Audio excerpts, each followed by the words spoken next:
어떤 내가 필요로 하는 정보가 있다라고 하면은 도서관에 가서 그런 서적들을 이렇게 참조를 해가지고 그 서적들에 있는 내용들을 통해 가지고 지식을 습득을 하든지, 아니면은 뭐 강연 같은 것들이 있다고 한다면은 그런 강연을 찾아가서 제가 뭔가 등록을 해가지고 뭐 이렇게 해가지고 지식을 습득하거나, 학교에서 어떤 선생님들이나 뭐 교수님들 통해 가지고 이렇게 지식을 얻든지 이런 식으로 했던 것 같고요. 또 집에서는 뭐 그런 부분 좀 편리하게 해서 백과사전 같은 것들을 뭐 구매를 해가지고 그런 이제 급한 경우는 이렇게 백과사전에 있는 좀 이런 정보를 습득을 해서 그렇게 뭐 공부하고 했던 것 같습니다. 네.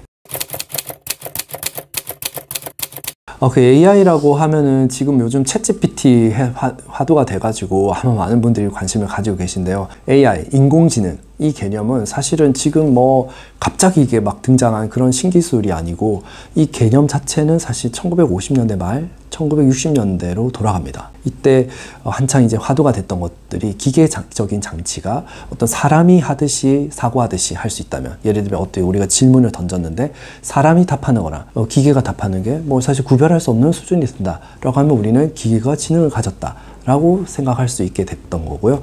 그러면 그 기계가 지능을 가지게 되는 그런 것들이 바로 인공지능이다 라고 우리가 정의를 했습니다. 그래서 그 개념을 이제 구현을 하려고 하는 것들이 많이 노력이 있었는데요. 1970년대에 아마 뭐 공상 만화라든지 여러 로봇이 나오는 영화들 뭐 이런 게 많이 만들어졌었거든요. 그래서 그거를 실제로 이제 구현을 해보려고 하는 노력들이 있었고요. 그런 것들을 예전에 70년대나 말 80년대에는 이렇게 전문가 시스템이라고 해서, 이런 전문가 시스템이라고 하는 그런 개념으로 이거를 실현을 하려고 애를 썼습니다. 이 기본 이런 이제 원리는 뭐냐 하면, 우리가 보통 어떤 사고를 한다고 한다면은 지식이 있어야 되고, 그 지식을 기반으로 해서 논리학에서 어떤 추론을 하는 그런 규칙들이 있거든요.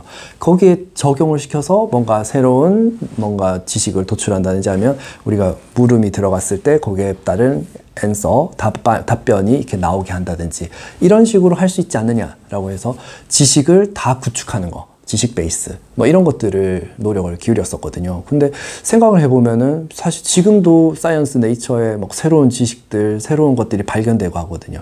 그러니까 지식을 다 습득한다, 우리가 다 수집을 한다, 컴퓨터 장치에 저장한다, 이게 사실 굉장히 어려운 일이라는 거고요. 그 다음에 두 번째는 우리가 어떤 사고를 할 때 항상 논리적으로 다 하진 않습니다. 어떤 건 경험적으로, 그 다음 많은 경우는 불확실성이라고 하는 게 있거든요. 사실 우리 미래를 잘 모르지 않습니까?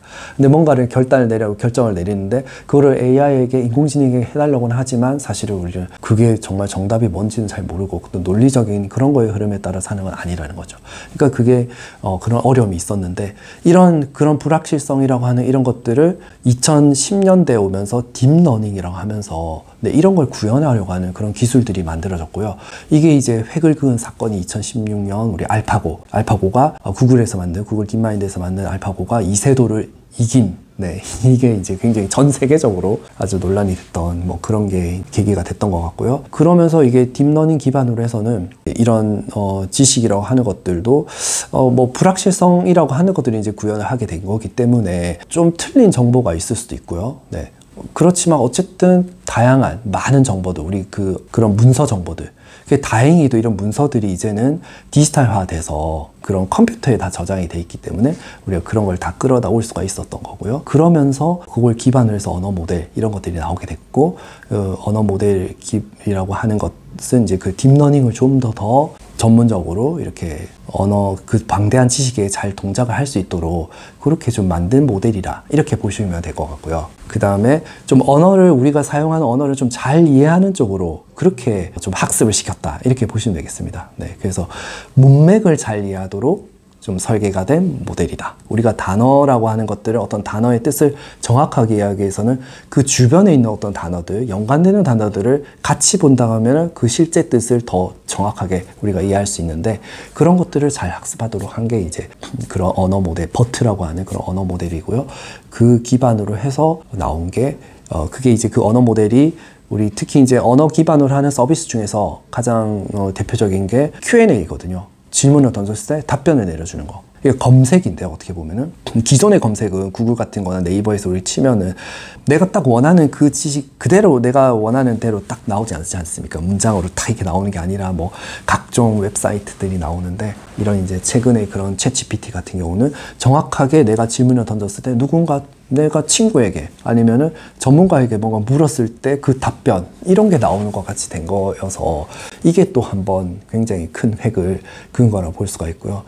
딥시크 같은 경우는 이제 챗GPT 같은 경우는 이런 걸 하려고 하면은 굉장히 그 고사양의 엄청난 대규모의 어떤 그런 컴퓨팅 인프라가 필요한 그런 이제 환경에서만 우리가 그 모델을 학습을 시킬 수가 있는데 중국에서 이제 그런 알고리즘을 좀 더 개선을 해서 작은 그런 사양이 그렇게까지 높지 않은 그런 환경에서도 이런 언어 모델을 학습시킬 수 있도록 했다는 거. 그래서 원래는 우리가 챗GPT 같은 것들을 서비스를 만들어내려고 하면은 정말 미국의 그런 대형 그런 이제 뭐 마이크로소프트나 뭐 구글 같은 그런 기업만 가능하다라고 했다고 한다면은 지금은 우리 어떤 사이즈의 IT 기업들도 뭐 심지어는 우리 부산대학교에서도 그런 모델을 학습시킬 수 있다라는 것을 보여준 게 딥시크다. 그래서 어떤 이런 서비스에 대한 확산 그리고 새로운 그런 서비스들이 만들어지는 것들이 굉장히 이제 활발해질 거다. 이렇게 볼 수 있겠습니다.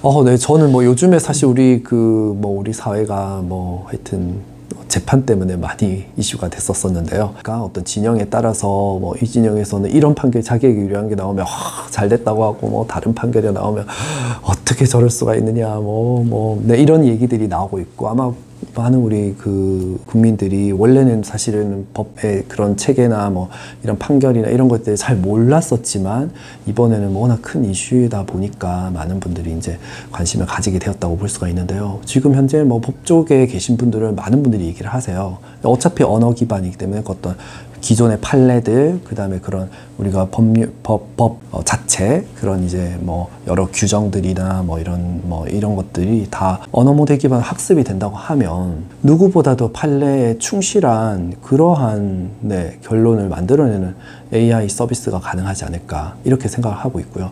그렇다고 한다고 해서 우리가 기존의 어떤 그런 뭐 그 법조인이나 이런 뭐 판사, 검사 이런 분들이라든지 뭐 이런 변호사 직업이 아예 없어지지는 않을 거지만 그렇지만은 분명한 거는 이제 어떤 그런 기준을 좀 더 명확하게 하는 데 있어서 아마 분명히 도움을 줄 것이다 라는 생각이 들긴 하고요. 그래서 그런 면에서는 그런 서비스를 만들어내는 그런 것들도 어떻게 보면은 뭐 새로운 그런 직업이 될 수도 있고 그런 어떤 기존의 그런 법조인의 그런 역할이 지금과는 좀 더 달라질 수도 있다 이렇게 볼 수가 있고요. 네. 그게 뭐 그런 것뿐만 아니라 뭐 의료계도 마찬가지 뭐 그런 이제 의료 서비스들도 단순하게 이제는 뭐 의사가 환자를 이렇게 보고 직접 뭐 이렇게 하는 이런 게 아니라 그 환자의 여러 가지 그 데이터 기반으로 여러 검사를 하고 나면 그런 수치 기반으로 AI 모델이 먼저 뭔가를 더 정밀하게 이렇게 분석해주고 그걸 기반으로 최종적으로 의사가 어떤 진단을 내리고 처방하는 이런 식의 서비스가 되지 않을까라는 생각이 들긴 하고요. 그다음 챗GPT 같은 경우에는 보면은 사실은 이때 제일 중요한 거는 질문을 어떻게 잘 던지냐가 중요하거든요. 요 질문을 잘 던질 수 있도록 뭐 교육하는 이런 것들, 이런 직업들도 필요할 수 있고 질문을 정말 잘 던져주는 사람, 네, 이런 사람도 아마 필요하지 않을까. 프롬프트 엔지니어라고 얘기를 하는데요. 정말 질문을 잘 할 수 있도록, 그러니까 보다 더 정확한 그리고 더 유용한 정보를 얻어낼 수 있도록 하려고 하면은 질문을 어떻게 던져야 되느냐, 네, 이런 것들에 대한 것들, 네, 이거를 해주는 그런 프롬프트 엔지니어라고 하는 그런 직업들도 생길 수가 있고요. 그리고 뭐 이런 AI 서비스를 더 잘 활용할 수 있도록 그렇게 도와주는 그런 직업들도 생길 수 있지 않을까 그런 생각이 듭니다. 아직은 그렇지만은 또 갈 길이 멉니다. 사실은 뭐 다 될 것 같이 모든 그런 각종 산업들에 있는 것도 우리 생활 속에 있는 것들이 다 이런 AI 기반으로 다 바뀔 것 같다고 생각을 하고 있긴 하지만 아직은 기술적으로는 또 역시 넘어야 되는 그런 허들이 많다. 네, 그래서 그런 부분들에 대해서 그리고 AI가 답을 해주는 게 우리에게 정보를 주는 게 무조건 옳다 이렇게 볼 수는 없습니다. 좀 편향된 그런 정보들이 많을 수 있다라는 것들을 그래서 우리는 좀 더 일반인들은 더 공부를 더 잘해야 되는 게 이 AI 지식이 맞는지 틀린지를 판별할 수 있는 능력을 기르는 게 중요하거든요. 그리고 사실 이제 이게 정보를 주는 거는 이걸 그대로 맹신하는 게 아니라 판결을 내렸다고 이게 무조건 맞다가 아니라 이거를 이제 가이드라인으로 해서 우리가 그걸 활용해서 더 합리적이고 타당한 그런 결론을 내리는 거. 이게 더 중요하다는 거죠. 그래서 그런 걸로 우리가 기존에는 없었던 그런 정보를 더 활용할 수 있게 됐다. 네, 이렇게 보는 거가 중요하다. 그래서